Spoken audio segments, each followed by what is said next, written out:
Seguinte, cola em mim, cola no BG, vem comigo. Quero mostrar para você já um flagrante. Começar com essa história aqui, que olha, é impressionante o que acontece no trânsito às vezes. Um furgão, ele atinge um motociclista aqui em Curitiba. Vamos para a imagem, a pancada é forte. Presta atenção, tá ali no detalhe para você. Para piorar toda essa história, minha gente, o motorista do automóvel, uma dublô, foge sem prestar socorro ao piloto.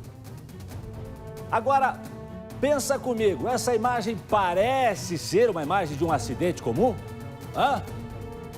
Parece ser uma imagem de um acidente comum? Eu digo para você que a mim não parece. Será que ele usou o carro como uma arma? Será que esse carro foi usado como uma arma? Só que tem um detalhe, o suspeito deixou uma pista no local, a placa do carro. A placa do carro caiu, ficou lá no local.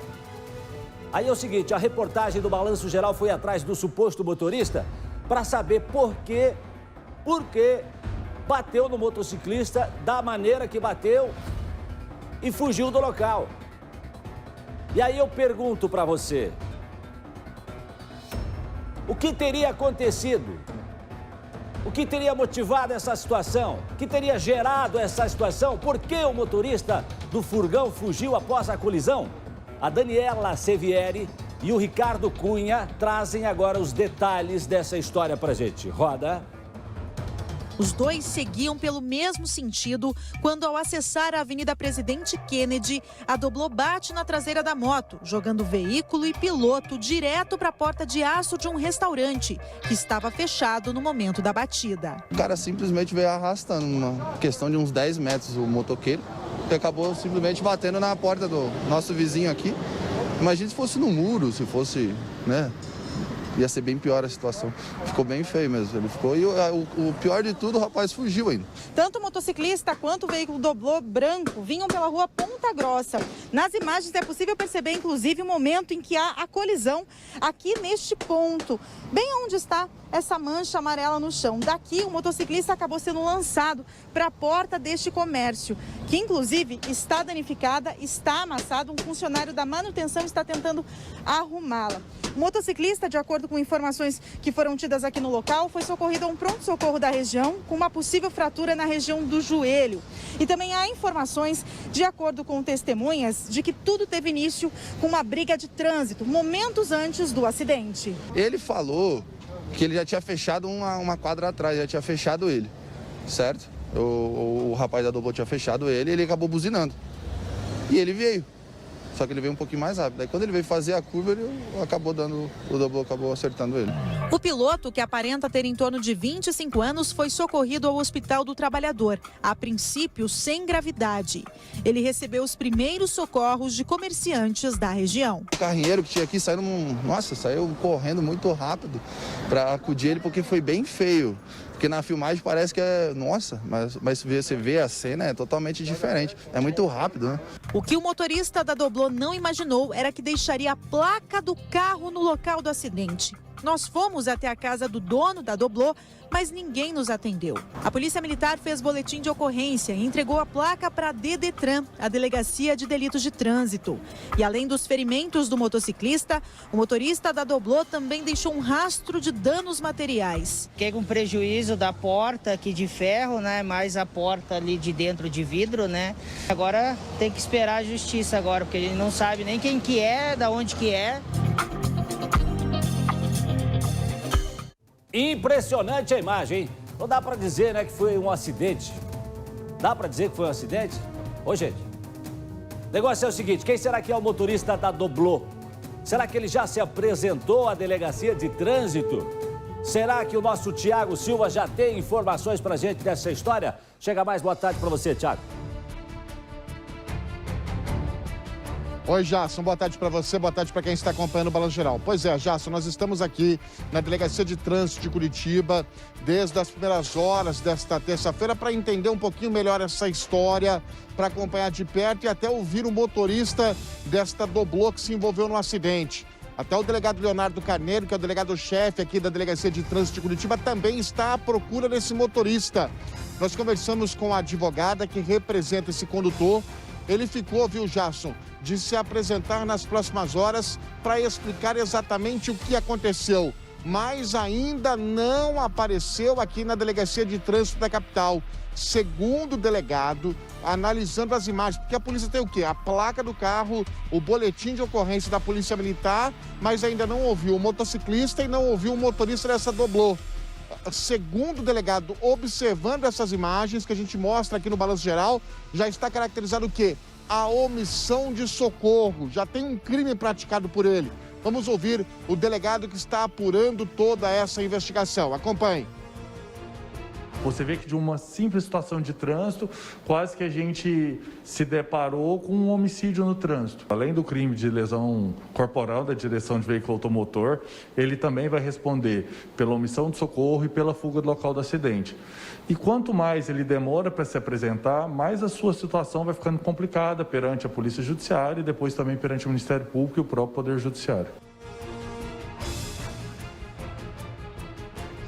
É isso, Jason. O motorista não se apresentou ainda. Como disse o delegado Leonardo Carneiro, ele é aguardado aqui na Delegacia de Trânsito de Curitiba.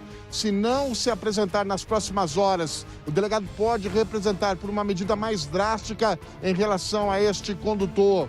O motorista que provocou esse acidente, que jogou o carro contra o motociclista, que deixou uma pessoa ferida, que fugiu do local do acidente, tem a omissão de socorro e tudo isso ele vai ter que explicar aqui na Delegacia de Trânsito da capital. Nesta terça-feira, até agora, não apareceu ninguém representando esse condutor aqui na delegacia. Jason. Aliás, vou falar uma coisa pra você, viu, Thiago? A nossa produção me cantou aí, que inclusive fizeram um contato com ele e tal, e ele também teria marcado com a gente para explicar o que aconteceu, mas também depois disse que não poderia mais atender a equipe de reportagem. Bom, quero mais uma vez colocar aqui a nossa produção do Balanço Geral à disposição do motorista, à disposição também do motociclista.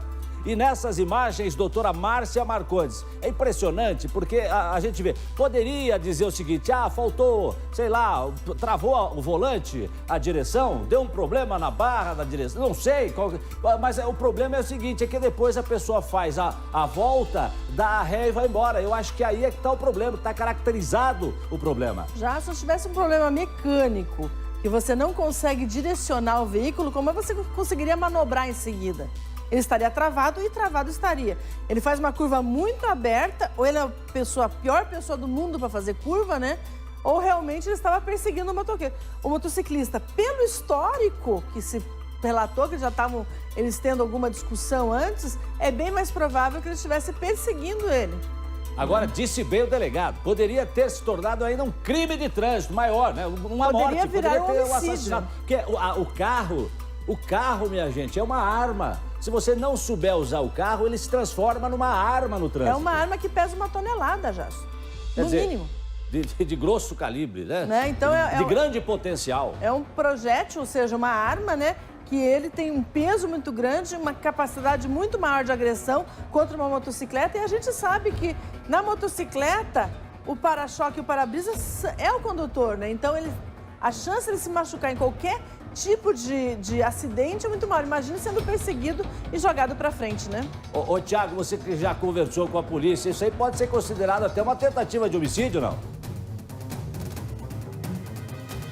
Pode, o delegado está analisando essas imagens, né? As imagens que a polícia já dispõe. O delegado afirmou já aqui no Balanço Geral que existe a omissão de socorro. Mas ele precisa ver também, ô Jason, ele checou a placa do automóvel, está aguardando a apresentação voluntária aqui desse motorista. Se ele não se apresentar nas próximas horas, o delegado pode representar que uma equipe aqui da Delegacia de Trânsito vá até o endereço desse cidadão para saber como é que está a habilitação dele, se ele está com a habilitação em dia, se ele é habilitado ou não, se ele já tem histórico de problemas com o trânsito. O delegado fez questão de ressaltar também o seguinte, que ele precisa se apresentar nas próximas horas, né? E lembrou o seguinte, ô Jason, se envolveu num acidente de trânsito, né? Para o telespectador que está acompanhando o Jason Goulart e o Balanço Geral, primeira coisa, presta socorro, fica no local, chama a polícia. Tá com um problema aqui, juntou muito motociclista, tá com risco à vida. vai na outra quadra, liga para a Polícia Militar, fala, ó, tô em tal endereço aqui, fui ameaçado ali, por isso eu saí da cena onde aconteceu a colisão. O que esse cidadão fez não é recomendado. Por isso, a importância dele se apresentar na delegacia para que ele dê a versão dele e explique o que aconteceu. Jason. Ok, Thiago, obrigado pelas informações. Eu tenho certeza que a nossa equipe, você, a produção, a polícia, ainda vão achar as imagens anteriores ao acidente. Provavelmente vão encontrar alguma câmera que registra, o que registrou, o que aconteceu antes. E a gente vai trazer para você aqui em primeira mão no Balanço Geral.